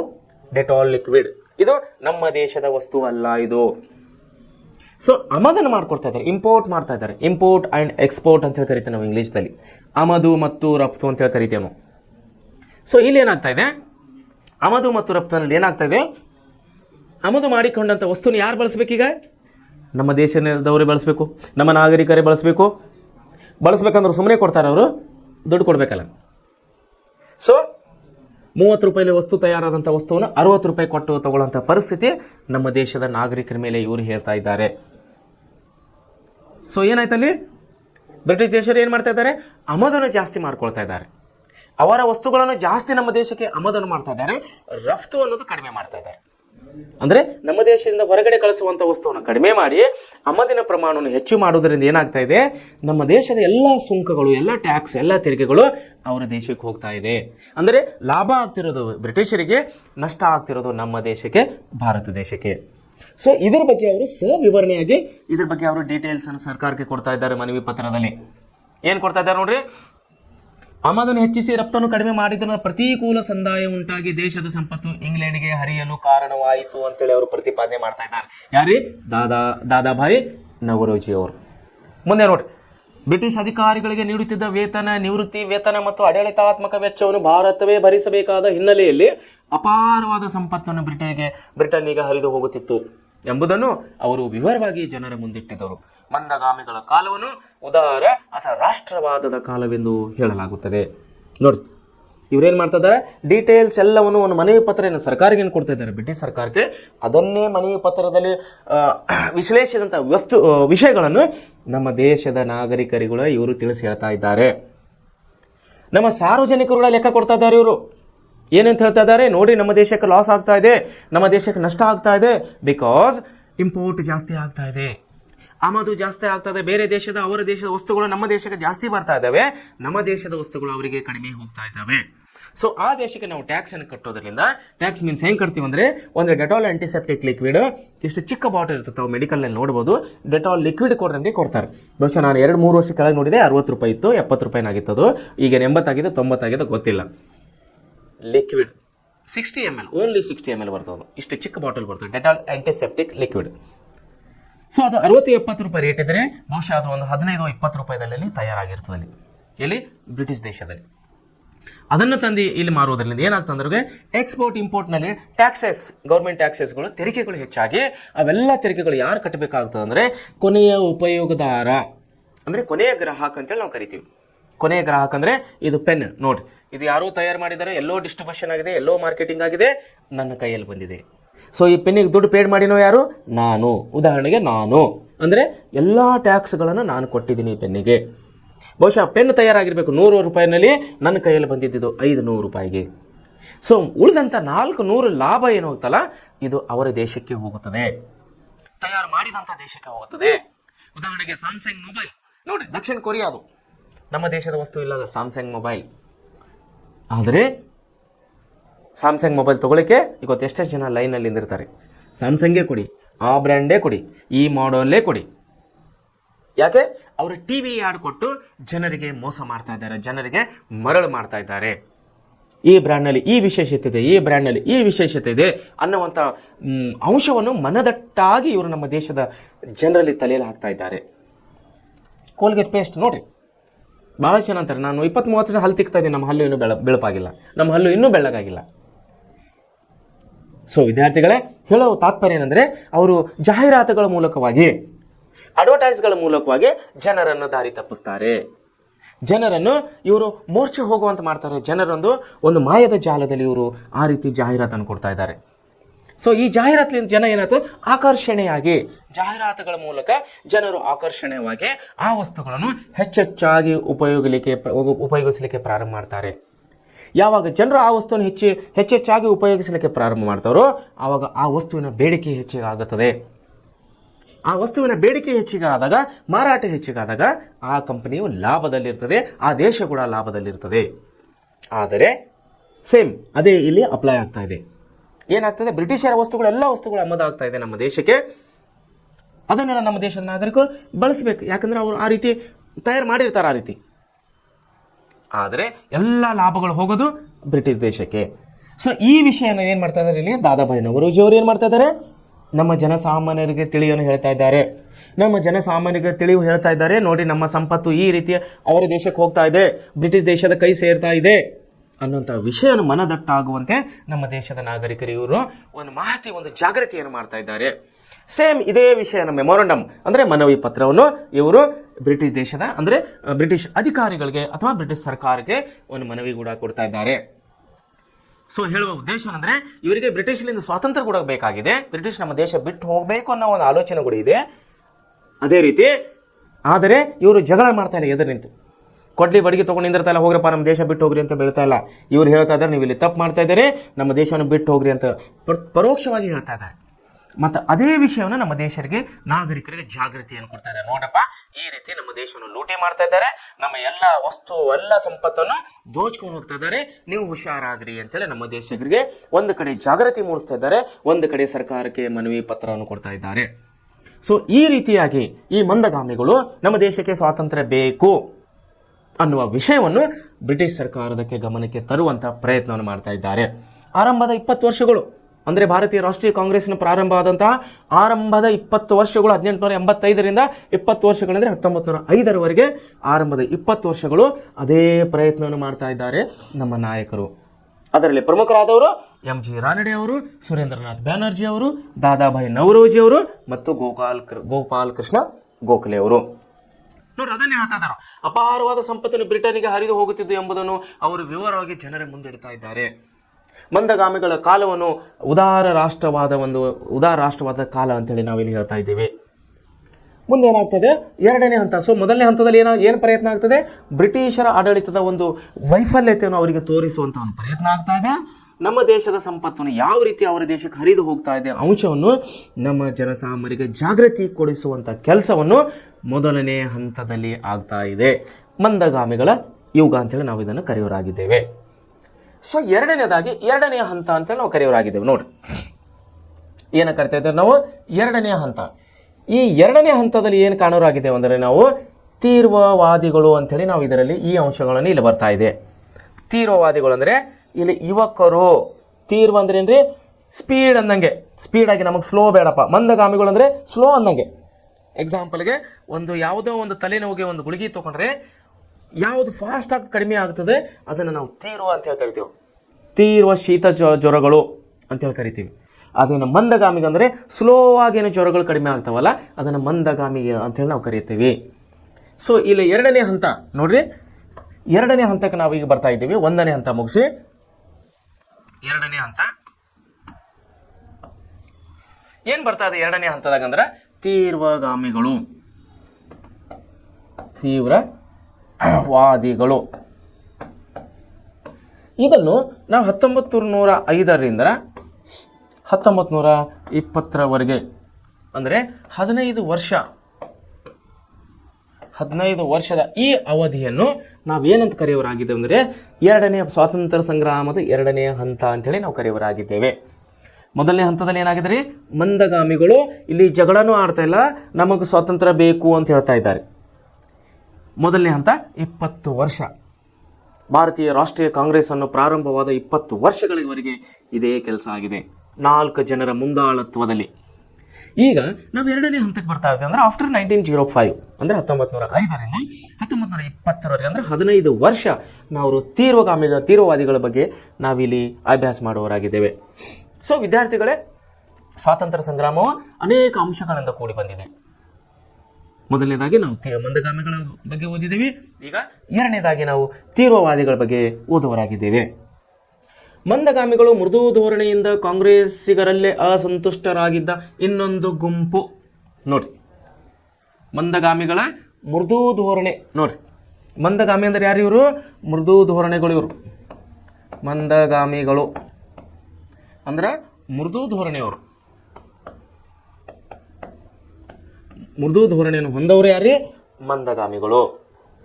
ಆಮೇಲೆ ಈ ಮೃದು ಧೋರಣೆಯಿಂದ ಏನಾಗ್ತಾ ಇದೆ, ಈ ಮೃದು ಧೋರಣೆಯಿಂದ ಕಾಂಗ್ರೆಸ್ಸಿಗರಲ್ಲೇ ಅಂದ್ರೆ ಇವರೆಲ್ಲರೂ ಯಾರು? ಇವರು ಭಾರತೀಯ ರಾಷ್ಟ್ರೀಯ ಕಾಂಗ್ರೆಸ್ನ ಎಲ್ಲರೂ ಸದಸ್ಯರು. ಇವರು ಭಾರತೀಯ ರಾಷ್ಟ್ರೀಯ ಕಾಂಗ್ರೆಸ್ನ ಸ್ವಾತಂತ್ರ್ಯ ಸಂಗ್ರಾಮದಲ್ಲಿ ಚಳವಳಿಗಳಲ್ಲಿ ಭಾಗವಹಿಸಿದಂತ ನಮ್ಮ ನಾಯಕರು. ಸೊ ಮೊದಲನೇದಾಗಿ ಓದಿದ್ದು ನಾವು ಮಂದಗಾಮಿಗಳು ಅಥವಾ ಮೃದುಗಾಮಿಗಳು ಅಂತ ಹೇಳಿ. ಈಗ ನಾವು ಎರಡನೇ ಹಂತಕ್ಕೆ ಬಂದಿದ್ದೀವಿ. 1905ರಿಂದ 1920ರವರೆಗೆ, ಅಂದರೆ ಈ 15 ವರ್ಷಗಳ ನಾವು ತೀವ್ರವಾದಿಗಳು ಅಂತೇಳಿ ಕರೆಯುವಂಥ ಎರಡನೇ ಹಂತಕ್ಕೆ, ಎರಡನೇ ಸ್ವಾತಂತ್ರ್ಯ ಸಂಗ್ರಾಮದ ಎರಡನೇ ಹಂತಕ್ಕೆ ಈಗ ನಾವು ಬಂದಿದ್ದೀವಿ. ಸೊ ಏನಾಗಿದೆ ಅಂದ್ರೆ, ಮೊದಲನೇದಾಗಿ ಮೃದು ಏನು ಧೋರಣೆಯವರಿದ್ದಾರೆ, ಯಾರು ಮಂದಗಾಮಿಗಳು, ಅವರಲ್ಲೇ ಏನಾಗಿದೆ, ಕೆಲವು ಜನರು ಅಸಂತುಷ್ಟರಾಗಿದ್ದಾರೆ. ಸ್ಯಾಟಿಸ್ಫ್ಯಾಕ್ಷನ್ ಇಲ್ಲ ಅವರಿಗೆ. ಮೊದಲನೇದಾಗಿ 20 ವರ್ಷ ಏನು ಸ್ವಾತಂತ್ರ್ಯ ಹೋರಾಟ ಮಾಡಿದ್ದಾರೆ, ಮನವಿ ಪತ್ರಗಳ ಮೂಲಕವಾಗಿ, ತಿಳುವಳಿಕೆಗಳ ಮೂಲಕವಾಗಿ, ಜಾಗೃತಿಯ ವಿಷಯವಾಗಿ, ಇವರೇನು ನಮಗೇನು ಸ್ವಾತಂತ್ರ್ಯ ಕೊಡ್ರಿ, ನಮ್ಮ ದೇಶ ಬಿಟ್ಟು ಹೋಗ್ರಿ ಅಂತ ಹೇಳಿ ಇವರೇನು ಪರೋಕ್ಷವಾಗಿ ಬ್ರಿಟಿಷ್ ಸರ್ಕಾರಕ್ಕೆ ಮನವಿ ಕೊಡ್ತಾ ಇದ್ದಾರೆ. ಅದೇ ಗುಂಪಿನಲ್ಲಿ ಅದೇ ಕಾಂಗ್ರೆಸ್ನವರು, ಅದೇ ಹೋರಾಟಗಾರರು ಕೆಲವು ಜನರು ಅಸಂತುಷ್ಟರಾಗಿದ್ದಾರೆ. ಅಂದ್ರೆ ಸಮಾಧಾನ ತರ್ತಾ ಇಲ್ಲ, ಆ ಹೋರಾಟದ ಪದ್ಧತಿ ಅವರಿಗೆ ಸಮಾಧಾನ ತರ್ತಾ ಇಲ್ಲ. ಬದಲಾಗಿ ಅವರೀಗ ಎರಡನೇ ಹಂತಕ್ಕೆ ಬರ್ತಾ ಇದ್ದಾರೆ. ಹೇಗೆ ಬರ್ತಾ ಇದ್ದಾರೆ ಅವರು ನೋಡಿ. ಕಾಂಗ್ರೆಸ್ಸಿಗರಲ್ಲಿ ಮೃದು ಧೋರಣೆಯಿಂದ ಕಾಂಗ್ರೆಸ್ಸಿಗರಲ್ಲೇ ಅಸಂತುಷ್ಟರಾಗಿದೆ. ಇನ್ನೊಂದು ಗುಂಪು ಇವರನ್ನು ರಾಜಕೀಯ ಭಿಕ್ಷಕರು ಎಂದು ಕರೆದರು. ಯಾರಿಗೆ ಕರೆದ್ರಿ? ರಾಜಕೀಯ ಭಿಕ್ಷಕರು ಅಂತ ಹೇಳಿ ಮೃದು ಧೋರಣೆದವ್ರಿಗೆ, ಮಂದಗಾಮಿಗಳಿಗೆ.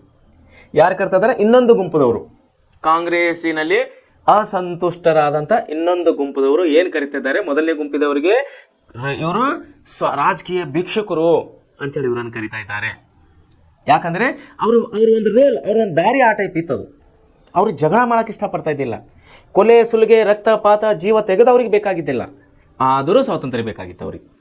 ಸೊ ಅದಕ್ಕಾಗಿ ಇವರು ಎರಡನೇ ಗುಂಪದವರು, ಅಂದ್ರೆ ಅಸಂತುಷ್ಟರಾದವರು, ಕಾಂಗ್ರೆಸ್ಸಿಗರಲ್ಲಿ ಅಸಂತುಷ್ಟರಾದವರು, ಅವ್ರು ಏನ್ ಹೇಳ್ತಾ ಇದ್ದಾರೆ? ಇವರು ರಾಜಕೀಯ ಭಿಕ್ಷುಕರು ಅಂತ ಹೇಳಿ ಅವರನ್ನು ಕರಿತಾ ಇದ್ದಾರೆ. ನೋಡಿ, ಮಂದಗಾಮಿಗಳ ಮೃದು ಧೋರಣೆಯನ್ನು ಟೀಕೆ ಮಾಡುತ್ತಾ, ಮಂದಗಾಮಿಗಳ ಮೃದು ಧೋರಣೆ ಅಂದ್ರೆ ಮಂದ ಧೋರಣೆಯನ್ನು ಇವರು ಟೀಕೆ ಮಾಡುತ್ತಾ, ತೀವ್ರವಾದದ ನಿಲುವುಗಳನ್ನು ಪ್ರತಿಪಾದಿಸುತ್ತಾ ಬಂದ ಬಣವನ್ನು ತೀವ್ರವಾದಿಗಳೆಂದು ಗುರುತಿಸಲಾಗಿದೆ. ನೋಡಿ, ಇವರ ಒಂದು ಟೀಮ್ನಲ್ಲಿ, ಇವರ ಒಂದು ಗುಂಪಿನಲ್ಲಿ ಏನು ಅಸಂತುಷ್ಟರಾದವರಿದ್ದರು, ಸಮಾಧಾನಗೊಂಡವರಲ್ಲ, ಅಸಮಾಧಾನಗೊಂಡವರು ಇವರೇನು ಮಾಡ್ತಾರೆ? ಇನ್ನೊಂದು ಬಣವನ್ನು ಸೇರ್ತಾ ಇದ್ದಾರೆ. ಇವರಿಗೆ ನಾವು ತೀವ್ರವಾದಿಗಳು ಅಂತ ಹೇಳಿ ನಾವು ಕರಿತಾ ಇದ್ದೀವಿ. ಅದರಲ್ಲಿ ವಿಶೇಷವಾಗಿ ಯಾರ್ಯಾರು ಬರ್ತಾ ಇದ್ದಾರೆ ಅಂದ್ರೆ, ಅರಬಿಂದೋ ಘೋಷ್. ನೋಡ್ರಿ ಯಾರ್ಯಾರು ಬರ್ತಾ ಇದ್ದಾರೆ ಅಲ್ಲಿ? ಅರಬಿಂದೋ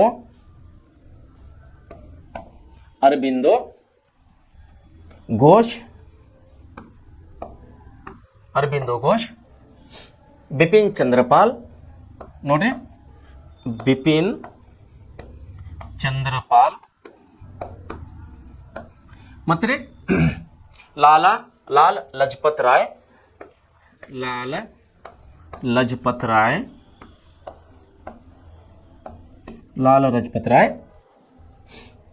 ಮತ್ತು ಬಾಲ್ ಗಂಗಾಧರ್ ತಿಲಕ್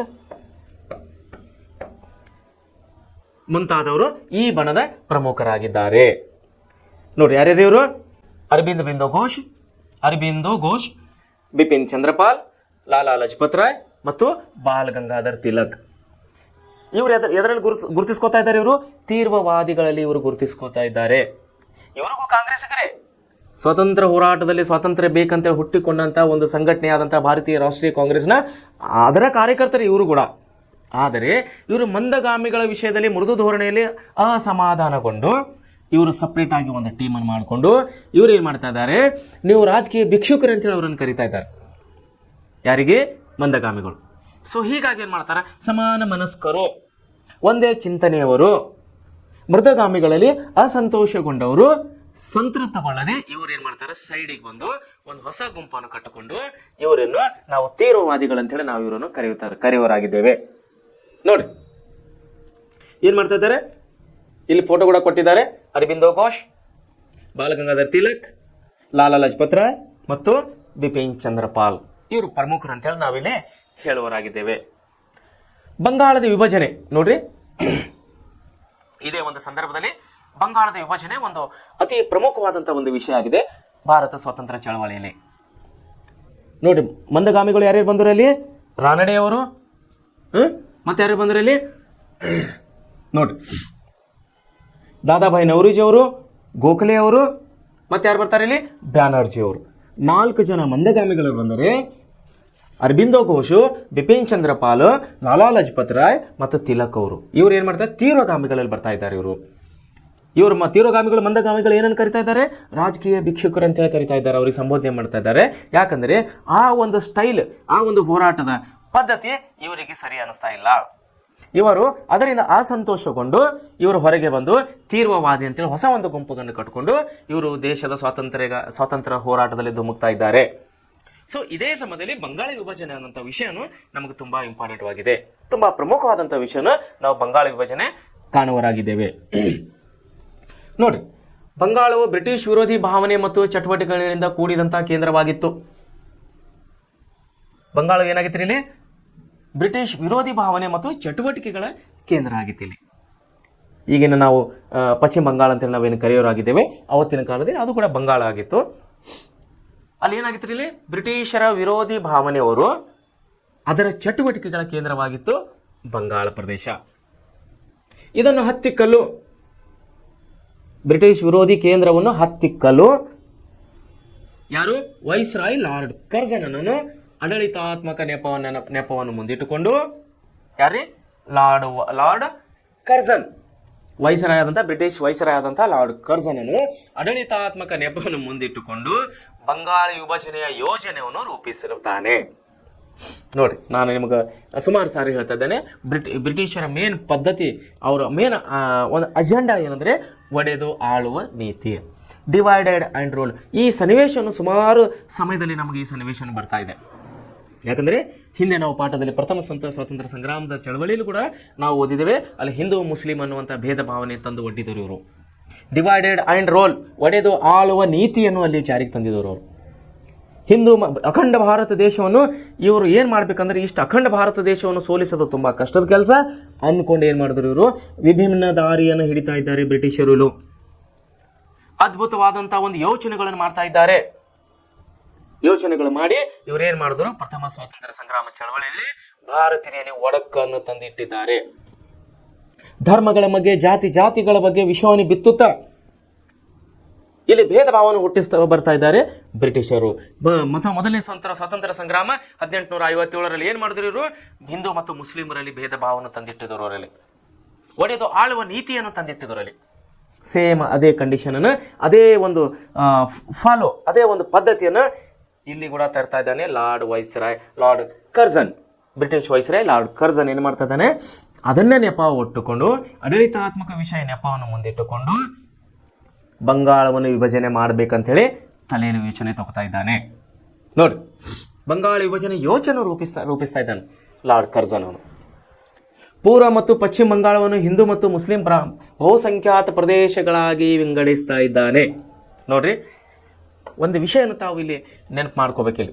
ಏನಂದ್ರೆ, ಯಾವ್ಯಾವ ರೀತಿ ಬ್ರಿಟಿಷರು ಇಲ್ಲಿ ತನ್ನ ಒಂದು ಪಾಲಿಸಿ, ಅಂದ್ರೆ ಅವ್ರ ನೀತಿ ನಿಯಮಗಳಂತ ಏನು ಕರಿತೀವಿ ನಾವು, ಯಾವ ರೀತಿ ಅವ್ರ ಪಾಲಿಸಿಗಳನ್ನು ಇಲ್ಲಿ ಜಾರಿಗೆ ತರ್ತಾ ಇದ್ದಾರೆ ಅವರು. ಮೊದಲನೇದಾಗಿ ಅಂತಂದ್ರೆ ಅವ್ರಿಗೆ ಗೊತ್ತಾದವರಿಗೆ, ನಮ್ಮ ಭಾರತೀಯರಿಗೆ ಇನ್ನು ಮುಂದೆ ನಮಗೆ ಇಲ್ಲಿ ಇರ್ಲಾಕ ಅವಕಾಶ ಕೊಡೋದಿಲ್ಲ ಅನ್ನೋಂಥ ವಿಷಯದಲ್ಲಿ ಪ್ರಥಮ ಸ್ವಾತಂತ್ರ್ಯ ಸಂಗ್ರಾಮದಲ್ಲಿ ಒಡೆದು ಆಳುವ ನೀತಿಯನ್ನು ಜಾರಿಗೆ ತಂದಿದ್ದರು. ಇಲ್ಲಿ ಕೂಡ ಅದೇ ಮಾಡ್ತಾ ಇದ್ದಾರೆ ಇವರು. ಬಂಗಾಳ ವಿಭಜನೆಯನ್ನು ಮಾಡ್ತಾ ಇದ್ದಾರೆ ಇಲ್ಲಿ. ಬಂಗಾಳ ವಿಭಜನೆ ಯಾರು ಮಾಡ್ತಾ ಇದ್ದಾರೆ ಇವರು, ಲಾರ್ಡ್ ಕರ್ಜನ್. ಬಂಗಾಳ ವಿಭಜನೆ ಕರ್ಜನ್ ಅನ್ನುವಂಥ ಒಂದು ಬ್ರಿಟಿಷ್ ವೈಸ್ರಾಯ್ ಬಂಗಾಳ ವಿಭಜನೆಯ ಒಂದು ವಿಷಯವನ್ನು ಪ್ರಸ್ತಾಪನೆ ಮಾಡ್ತಾ ಇದ್ದಾನೆ. ಏನ್ ಮಾಡ್ತಾ ಇದ್ದಾನೆ, ಆಡಳಿತಾತ್ಮಕ ನೆಪವನ್ನು ಹೊಡ್ತಾ ಇದ್ದಾನೆ ಇಲ್ಲಿ. ಅಡ್ಮಿನಿಸ್ಟ್ರೇಷನ್ ಮ್ಯಾಟರ್ ಅಂತ ಹೇಳಿ ತಂದು ಏನ್ ಮಾಡ್ತಾ ಇದ್ದಾನೆ ಅವನು, ಬಂಗಾಳ ವಿಭಜನೆ ಪೂರ್ವ ಮತ್ತು ಪಶ್ಚಿಮ ಬಂಗಾಳ ಅಂತ ಹೇಳಿ ಮಾಡ್ತಾ ಇದ್ದಾನೆ. ಒಂದು ಪೂರ್ವ ಬಂಗಾಳ ಅಂತ ಹೇಳಿ ಮಾಡ್ತಾ ಇದ್ದಾನೆ, ಆಮೇಲೆ ಇನ್ನೊಂದು ಪಶ್ಚಿಮ ಬಂಗಾಳ ಅಂತ ಹೇಳಿ ಇನ್ನೊಂದು ಮಾಡ್ತಾ ಇದ್ದಾನೆ. ನೋಡಿ, ಪೂರ್ವ ಮತ್ತು ಪಶ್ಚಿಮ ಬಂಗಾಳವನ್ನು ಹಿಂದೂ ಮತ್ತು ಮುಸ್ಲಿಂ ಬಹುಸಂಖ್ಯಾತ ಪ್ರದೇಶಗಳಾಗಿ ಒಡೆತಾ ಇದ್ದಾರೆ ಇವರು. ಒಂದು ಹಿಂದೂ ಮತ್ತು ಮುಸ್ಲಿಂ ಅಂತೇಳಿ ಏನ್ ಮಾಡ್ತಾ ಇದ್ದಾರೆ ಇವರು, ಹಿಂದೂ ಮತ್ತು ಮುಸ್ಲಿಂ ಅನ್ನುವಂಥ ಒಂದು ಅಸ್ತ್ರವನ್ನು ಇಲ್ಲಿ ಅವರು ಪ್ರಯೋಗ ಮಾಡ್ತಾ ಇದ್ದಾರೆ. ನೋಡಿ, ಬಹುಸಂಖ್ಯಾತ ಪ್ರದೇಶಗಳಾಗಿ ವಿಂಗಡಣೆ ಮಾಡ್ತಾ ಇದ್ದಾರೆ. ಅಂದ್ರೆ ಬಹುಸಂಖ್ಯಾತರು ಅಂದ್ರೆ ಯಾವುದೇ ಪ್ರದೇಶದಲ್ಲಿ ಯಾವ ಜನ ಜಾಸ್ತಿ ವಾಸ ಮಾಡ್ತಾ ಇದ್ದಾರೆ. ಉದಾಹರಣೆಗೆ ಮುಸ್ಲಿಮರು ಯಾವ ಕಡೆ ಜಾಸ್ತಿ ಇದ್ದಾರೆ ಅಥವಾ ಹಿಂದೂ ಕಡೆ ಯಾವ ಪ್ರದೇಶದಲ್ಲಿ ಜಾಸ್ತಿ ವಾಸ ಮಾಡ್ತಾ ಇದ್ದಾರೆ ಅನ್ನೋದನ್ನು ಇವು ಸರ್ವೆ ತಗೊಂಡು, ಇದು ಮುಸ್ಲಿಮರ ಇದ್ದಂಥ ಪೂರ್ವ ಬಂಗಾಳ, ಇದು ಪಶ್ಚಿಮ ಬಂಗಾಳ ಅಂತ ಹೇಳಿ ವಿಭಜನೆ ಮಾಡ್ತಾ ಇದ್ದಾನೆ ಬ್ರಿಟಿಷ್ ವೈಸ್ರಾಯ್ ಲಾರ್ಡ್ ಕರ್ಜನ್. ಮುಂದೆ ನೋಡಿ, ಹಿಂದೂ ಮತ್ತು ಮುಸ್ಲಿಂ ಬಹುಸಂಖ್ಯಾತ ಪ್ರದೇಶಗಳಾಗಿ ವಿಂಗಡಿಸಿದನು.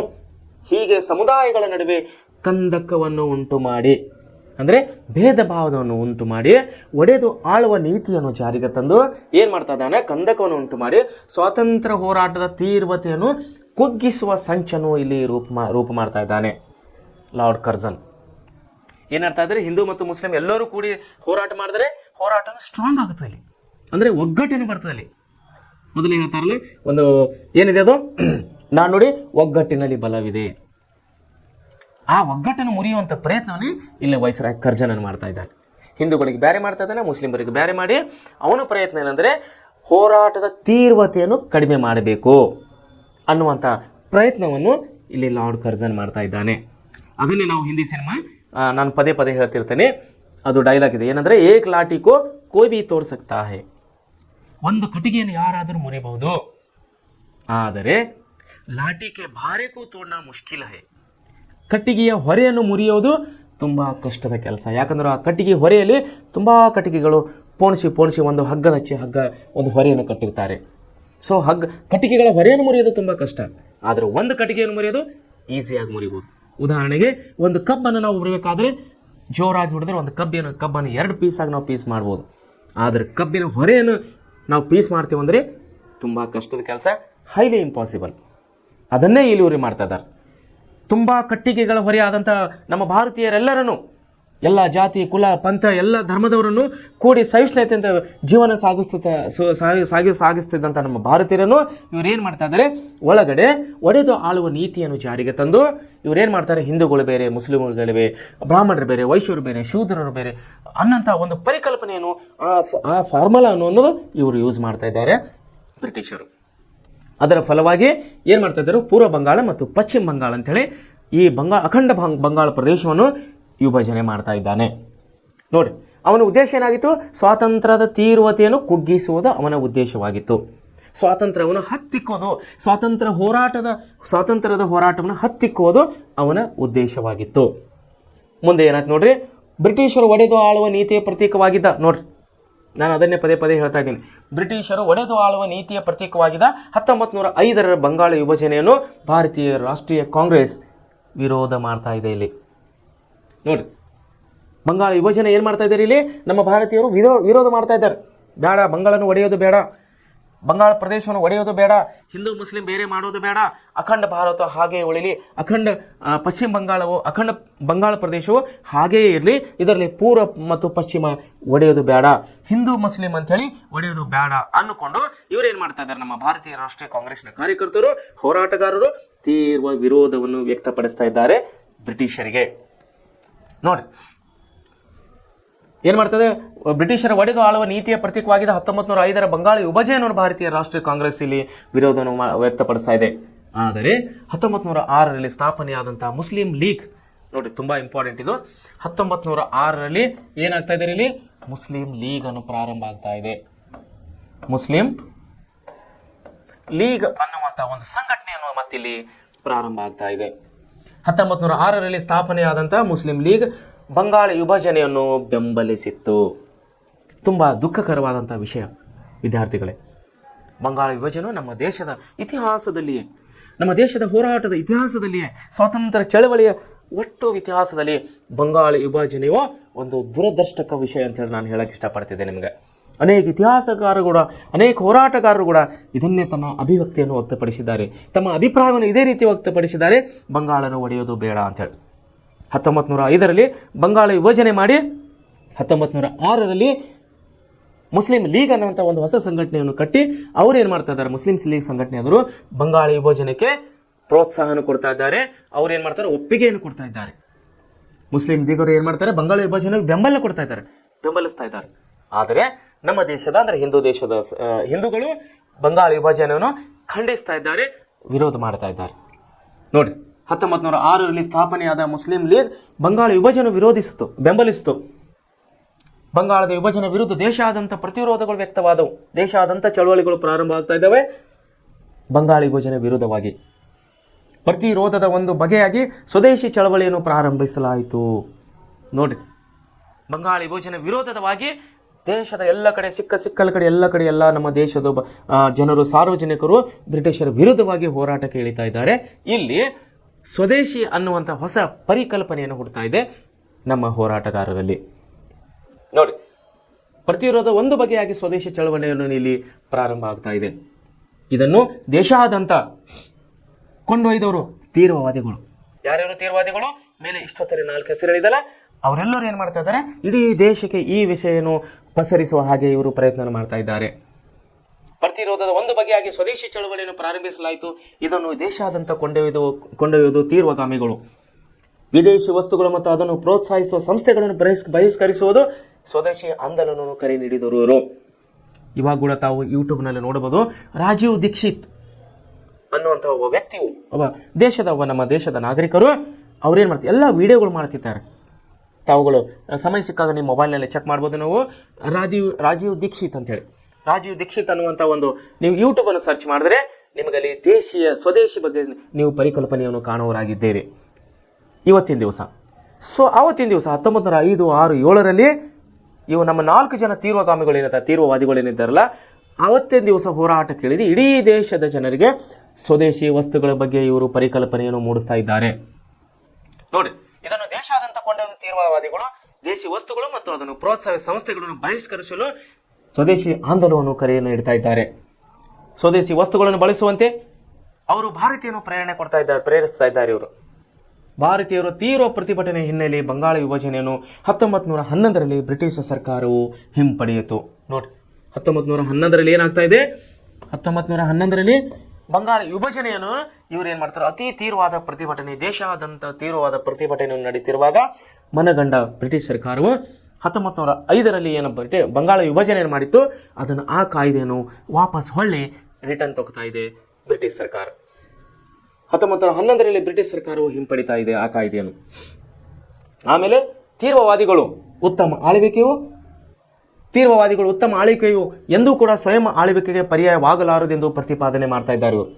ತಿಲಕರು ಸ್ವರಾಜ್ಯವು ನನ್ನ ಜನ್ಮಸಿದ್ಧ ಹಕ್ಕು ಅಂತ ಹೇಳಿ ಪ್ರತಿಪಾದನೆ ಮಾಡ್ತಾ ಇದ್ದಾರೆ. ಬಾಲ್ ಗಂಗಾಧರ್ ತಿಲಕ್ ಅವರು ಸ್ವರಾಜ್ಯವು ನನ್ನ ಜನ್ಮಸಿದ್ಧ ಹಕ್ಕು ಅನ್ನುವಂಥ ಒಂದು ವೇದವಾಕ್ಯಗಳ ಘೋಷಣೆಗಳ ಮೂಲಕವಾಗಿ ಅವರು ಜನರಲ್ಲಿ ಹೋರಾಟದ ರೂಪುರೇಷೆಗಳನ್ನು ಪ್ರಾರಂಭಿಸ್ತಾ ಇದ್ದಾರೆ. ಬಾಲ್ ಗಂಗಾಧರ್ ತಿಲಕ್ ಅವರು ಅದನ್ನು ಪಡೆದೇ ತೀರುತ್ತೇನೆ ಅಂತ ಹೇಳ್ತಾ ಇದ್ದಾರೆ. ಬಾಲ್ ಗಂಗಾಧರ್ ತಿಲಕ್ ಅವರು ಸ್ವರಾಜ್ಯವು ನನ್ನ ಜನ್ಮಸಿದ್ಧ ಹಕ್ಕು, ಅದನ್ನು ನಾನು ಪಡೆದೇ ತೀರುತ್ತೇನೆ ಅಂತ ಹೇಳಿ ಜನಸಾಮಾನ್ಯರಲ್ಲಿ ಹೋರಾಟದ ಕಿಚ್ಚನ್ನು ಹೊರಡಿಸ್ತಾ ಇದ್ದಾರೆ ಬಾಲ್ ಗಂಗಾಧರ್ ತಿಲಕ್ ಅವರು ಎಂದು ಘೋಷಣೆ ಮಾಡಿದರು.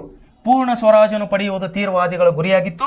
ಇದು ಸ್ವಾತಂತ್ರ್ಯ ಹೋರಾಟಕ್ಕೆ ಜನಸಾಮಾನ್ಯರನ್ನು ಸಂಘಟಿಸುವ ಪ್ರಯತ್ನ ಮಾಡ್ತಾ ಇದ್ದಾರೆ. ಇಲ್ಲಿ ನೋಡಿ, ಈ ಹಿನ್ನೆಲೆಯಲ್ಲಿ ಧಾರ್ಮಿಕ ಆಚರಣೆಗಳ ಮೂಲಕ ಜನರನ್ನು ಸಂಘಟಿಸಿ ಬ್ರಿಟಿಷ್ ವಿರೋಧಿ ಹೋರಾಟವನ್ನು ಇವರು ಸಜ್ಜುಗೊಳಿಸ್ತಾ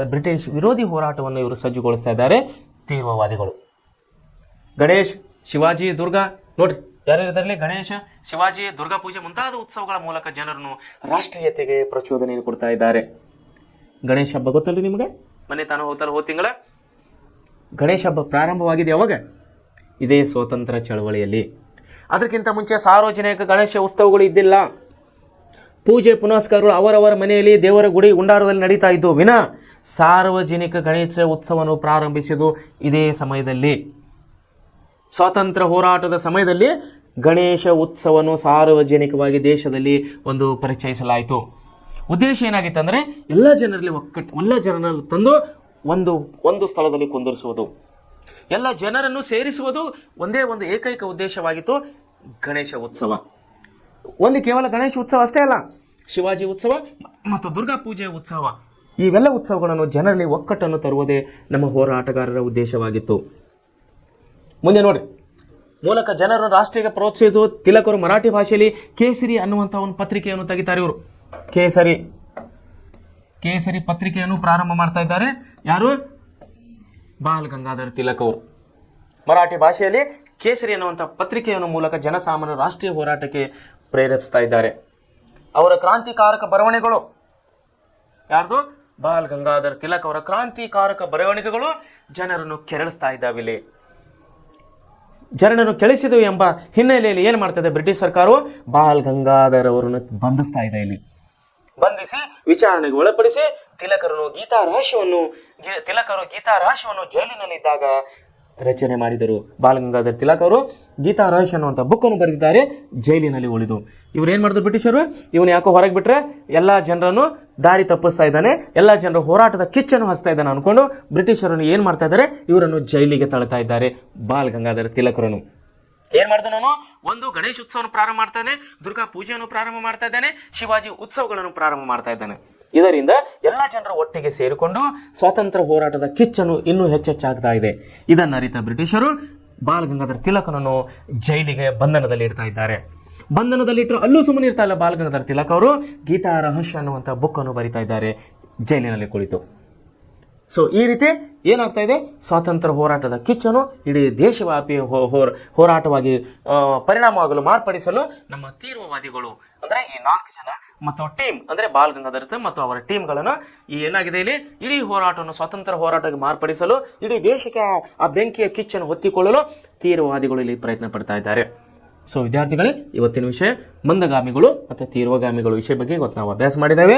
1885ರಿಂದ 20 ವರ್ಷ ಅಂದರೆ 1905ರವರೆಗೆ, 1905ರಿಂದ 15 ವರ್ಷ ಅಂದರೆ 20 ವರ್ಷ, 20ರವರೆಗೆ 1920ರವರೆಗೆ ತೀವ್ರವಾದಿಗಳು. 1905ರಲ್ಲಿ ಬಂಗಾಳಿ ವಿಭಜನೆ, 1906ರಲ್ಲಿ ಮುಸ್ಲಿಂ ಲೀಗ್ ಸ್ಥಾಪನೆ. ಈ 4 ಅಂಶಗಳನ್ನು ಇವತ್ತಿನ ಪಾಠದಲ್ಲಿ ತಾವು ನೆನಪಿಟ್ಕೋಬೇಕಂತ ಹೇಳಿ ನಾನು ನಿಮ್ಮನ್ನು ಕೇಳಿಕೊಡ್ತಾ ಇದ್ದೇನೆ. ಯಾಕಂದರೆ ಇಲ್ಲಿ ಹೇಳುವಂಥ ಎಲ್ಲ ವಿಷಯಗಳು ಕೇವಲ ನಿಮ್ಮ ಪರೀಕ್ಷೆಯ ದೃಷ್ಟಿಯಿಂದ ಮಾತ್ರವಲ್ಲ, ಮುಂದಿನ ನಿಮ್ಮ ಪ್ರತಿಯೊಂದು ಸ್ಪರ್ಧಾತ್ಮಕ ಪರೀಕ್ಷೆಗಳಿಗೆ ಇವೆಲ್ಲ ವಿಷಯಗಳು ಅತಿ ಮುಖ್ಯವಾಗಿವೆ ಅಂತೇಳಿ ನಾನು ಹೇಳಕ್ಕೆ ಇಷ್ಟಪಡ್ತಾ ಇದ್ದೇನೆ. ಸೊ ವಿದ್ಯಾರ್ಥಿಗಳೇ, ಇವೆಲ್ಲ ವಿಷಯಗಳು ತಾವು ಒಳ್ಳೆ ರೀತಿ ಅಭ್ಯಾಸ ಮಾಡಿರಿ, ಒಳ್ಳೆ ರೀತಿ ವಿಷಯಗಳನ್ನು ನೆನಪಿನಲ್ಲಿಟ್ಟುಕೊಳ್ಳ್ರಿ. ನಿಮಗೆ ಯಾವುದೇ ವಿಷಯವನ್ನು ತಿಳಿದಿಲ್ಲ ಅಂದರೆ ನೀವು ನಮ್ಮನ್ನು ನೇರವಾಗಿ ನಮ್ಮ ಸಂಸ್ಥೆ ಮುಖಾಂತರವಾಗಿ ನಮ್ಮನ್ನು ಸಂಪರ್ಕಿಸಿದರೆ ನಾವು ಯಾವ ವಿಷಯ ನಿಮ್ಮನ್ನು ತಿಳಿದಿಲ್ಲ, ಯಾವ ವಿಷಯ ನಿಮ್ಮನ್ನು ಅರ್ಥವಾಗಿಲ್ಲ, ಆ ವಿಷಯ ಬಗ್ಗೆ ನಾವು ನಿಮ್ಮನ್ನು ಸವಿಸ್ತಾರವಾಗಿ ತಿಳಿಸಿಕೊಡುವವರಾಗಿದ್ದೇವೆ. ಸೊ ಏನಂದರೆ ವಿದ್ಯಾರ್ಥಿಗಳು ತಾವೆಲ್ಲರೂ ಒಳ್ಳೆ ರೀತಿಯಿಂದ ಅಭ್ಯಾಸ ಮಾಡಿ ನಿಮ್ಮ ಬರುವಂಥ ಪರೀಕ್ಷೆ ಮತ್ತು ನಿಮ್ಮ ನಿಜ ಜೀವನದಲ್ಲಿ ತಾವೆಲ್ಲರೂ ಯಶಸ್ವಿ ಆಗಬೇಕಂತೇಳಿ ಈ ಮೂಲಕ ನಿಮ್ಮನ್ನು ಹಾರೈಸುವನಾಗಿದ್ದಾನೆ. ಧನ್ಯವಾದಗಳು.